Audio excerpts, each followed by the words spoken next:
Hello बच्चों, good morning. आज हम लोग अध्ययन करेंगे शस्य प्रारूप। इसके पहले हम लोग अध्ययन किए थे वाणिज्यिक कृषि।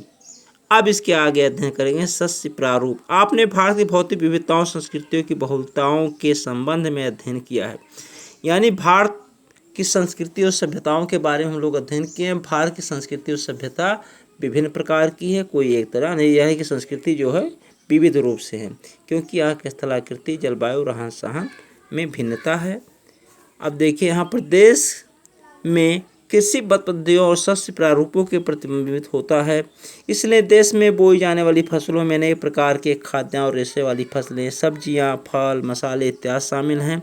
भारत में 3 शस्य ऋतुएं हैं, जो इस प्रकार रबी, खरीफ और जायद।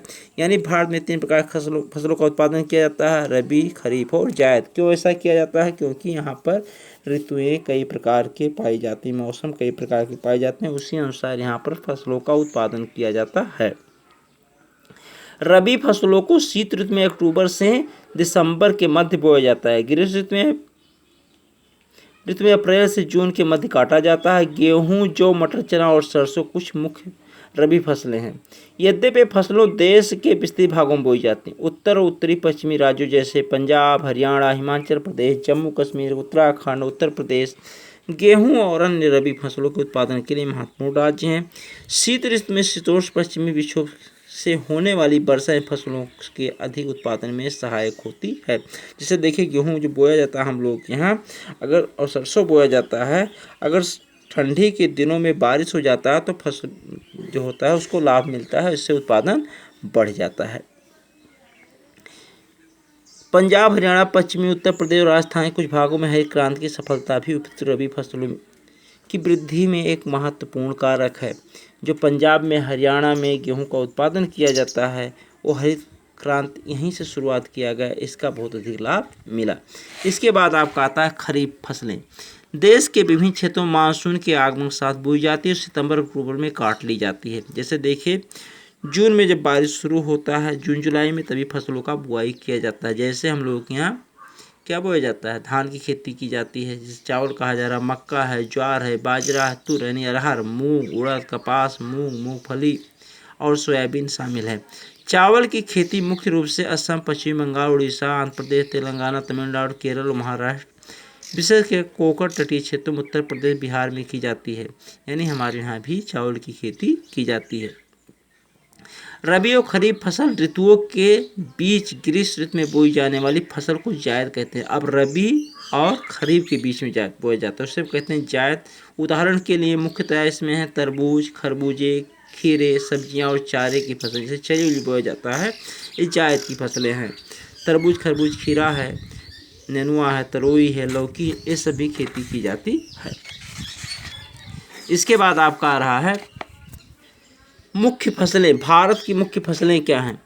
देखिए, भारत की मुख्य मिट्टी जलवायु कृषि पद्धति में अंतर के कारण देश के विभिन्न क्षेत्रों में प्रकार के खाद्य फसलें उगाई जाती हैं। भारत में उगाई जाने वाले मुख्य फसलें चावल, गेहूं, मोटे अनाज, दालें, चाय, कॉफी, गन्ना, तिलहन, कपास और जूट इत्यादि हैं। भारत में विभिन्न प्रकार की जलवायु, विभिन्न प्रकार की मिट्टी पाई जाती है, इसलिए यहाँ पर विभिन्न प्रकार की फसलों का उत्पादन किया जाता है। यहाँ पर मोटे अनाज, गेहूँ, दाल, चाय, कॉफ़ी, गन्ना, तिलहन इत्यादि का उत्पादन किया जाता है।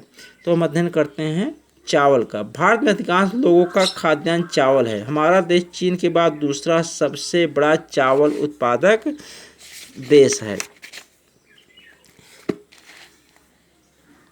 यह एक खरीफ की फसल है, जिसे उगाने के लिए उच्च तापमान 25 डिग्री सेल्सियस से ऊपर और अधिक आर्द्रता 100 सेंटीमीटर से अधिक वर्षा, यानी 25 डिग्री सेल्सियस से अधिक तापमान होना चाहिए और 100 सेंटीमीटर से अधिक वर्षा होना चाहिए, तभी हम धान की खेती कर सकते हैं, चावल की खेती कर सकते हैं। कम वर्षा वाले क्षेत्रों में सिंचाई करके उगाए। अगर कहीं पर बारिश नहीं होता है, कम वर्षा वाले क्षेत्र हैं, तो वहाँ पर हमें सिंचाई के साधन होंगे, तभी उत्पादन, जैसे नहर है या मशीन के माध्यम से। चावल उत्तर पूर्वी मैदानी तटीय क्षेत्रों और डेल्टाई प्रदेशों में उगाया जाता है। उत्तर पूर्वी मैदानी क्षेत्र और तटीय क्षेत्रों में, यानी समुद्र तटीय क्षेत्रों में। गेहूँ भारत गेहूं की दूसरी सबसे महत्वपूर्ण खाद्यान्न फसल है जो देश के उत्तर और उत्तर पश्चिमी भागों में पैदा की जाती है।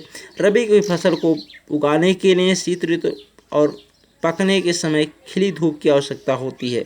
इसे उगाने के लिए समान रूप से वितरित 50 से 75 सेंटीमीटर वर्षा की आवश्यकता, यानी 50 से 75 सेंटीमीटर वर्षा होनी चाहिए, इससे अधिक नहीं होना चाहिए। इसके लिए टेम्परेचर होना आवश्यक है। जब इसका बुआई किया जाएगा ठंड मौसम होना चाहिए, लेकिन पकते समय इसमें टेम्परेचर अधिक होना चाहिए। अभी देखिए क्या नाम है 15 नवंबर से 15 दिसंबर तक इसका बुआई होता है गेहूं का, और जब कटाई होता है वही अप्रैल मई हो जाता है। उत्तर पश्चिम में गंगा सतलज के मैदान और दक्कन का काली मिट्टी वाला प्रदेश है। पंजाब, हरियाणा, उत्तर प्रदेश, मध्य प्रदेश, बिहार, राजस्थान कुछ भाग गेहूं पैदा करने वाले राज्य हैं, यानी यहाँ पर सबसे अधिक गेहूं का उत्पादन होता है। मोटे अनाज ज्वार, बाजरा और रागी भारत में उगाए जाने वाले कुछ मोटे अनाज हैं। यद्यपि इन्हें मोटा अनाज कहा जाता है, परंतु इसमें पोषक तत्वों की मात्रा अत्यधिक होती है। उदाहरणतः रागी की प्रचुर मात्रा लोहा, कैल्शियम, सूक्ष्म पोषक और भूसी मिलती है।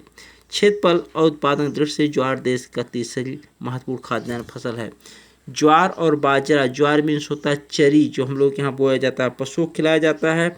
लेकिन अभी राजस्थान में या आप वहाँ चले जाएंगे, क्या नाम है, छत्तीसगढ़ में, यानी पठारी क्षेत्रों में आप चले जाएंगे तो वहाँ पर मोटे अनाजों की खेती की। बाजरा जानते ही आप लोग, उसका खेती किया जाता है, हम लोग यहाँ सिर्फ पशु खिलाएं। लेकिन वहाँ पर ज्वार और बाजरे जो खेती की जाती है उसके दाने निकाले जाते हैं, उसके आटे बनाए जाते हैं, उसका रोटी वो लोग खाते हैं।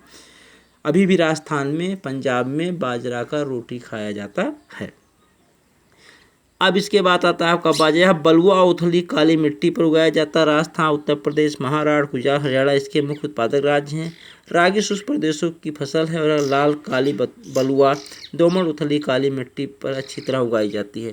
रागी प्रमुख उत्पादक राज्य कर्नाटक, हिमाचल प्रदेश, उत्तराखंड, सिक्किम, झारखंड, उत्तर प्रदेश। इसके बाद आता है मक्का। मक्का आप लोग को मालूम ही है, जिसे हम लोग यहाँ पर जोन्हरी कहते हैं या भुट्टा कहा जाता है। यह एक ऐसी फसल जो खाद्यान्न व चारा दोनों रूप में प्रयोग होती है।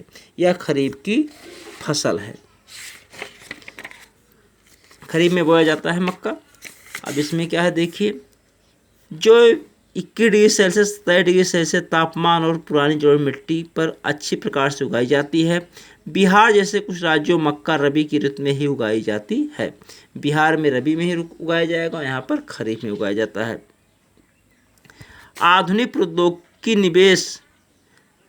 निवेशों जैसे उच्च पैदावार देने वाले बीजों, उर्वरकों और सिंचाई के उपयोग से मक्का का उत्पादन बढ़ा। कर्नाटक, मध्य प्रदेश, उत्तर प्रदेश, बिहार, आंध्र प्रदेश और तेलंगाना मक्का के मुख्य उत्पादक राज्य हैं।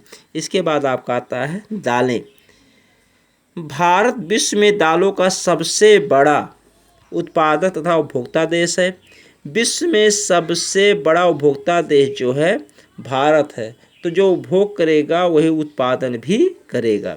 शाकाहारी खाने में दालें सबसे अधिक प्रोटीन लाभदायक हो। जो मांसाहारी होते हैं, मांस खाते हैं, उससे प्रोटीन मिलता है। जो मांस नहीं खाते हैं, सबसे अधिक किसमें, दाल में ही प्रोटीन मिलता है। तो शाकाहारी को दाल खाना आवश्यक, वही खाते हैं। तुर यानी अरहर, अरहर को तुर कहा जाता है। उड़द, मूंग, मसूर, मटर, चना भारत की मुख्य दलहनी फसलें हैं। क्या आप बता सकते हैं इनमें से कौन सी दालें खरीफ में और कौन सी दालें रबी में उगाई जाती हैं?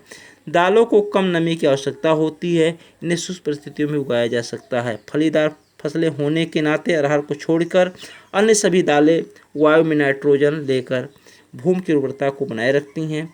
अतः इन फसलों को आमतौर पर अन्य फसलों में आवर्तन में बोया जाता है। भारत में मध्य प्रदेश, राजस्थान, महाराष्ट्र, उत्तर प्रदेश और कर्नाटक दाल के मुख्य उत्पादक राज्य। यहाँ पर दाल का सबसे अधिक उत्पादन होता है और सबसे अधिक उपभोक्ता भी भारत में पाए जाते हैं। धन्यवाद और कल।